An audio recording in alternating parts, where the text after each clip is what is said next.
SOLIDWORKS continues to embrace 3D printing. Checking that your part or assembly fits inside the 3D print area is the first step to a successful 3D print. SOLIDWORKS 2020 includes a comprehensive list of 3D printers with up-to-date envelope information. Quickly browse or search for your most used printers and add them to the favorites list so you can quickly access them from the drop-down menu. Selecting the face that you'd like to orient towards the substrate will show the printer's envelope and highlight geometry outside of the print area in red. Let's raise the part and then have SOLIDWORKS find a suitable orientation. SOLIDWORKS 2019 gave insights into faces that require supports, as well as striation lines based off of a user-defined layer height.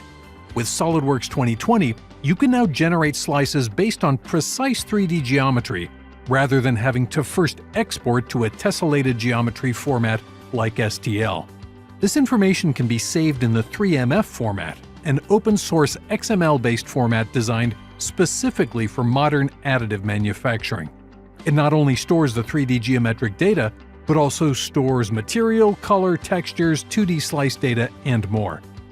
If you don't have fabrication resources available in-house, try 3D Experience Marketplace Make, where you can get quotes from hundreds of qualified service providers and several different manufacturing processes at the click of a button. You simply upload your design, optimize it live, choose your manufacturer, and receive your custom parts.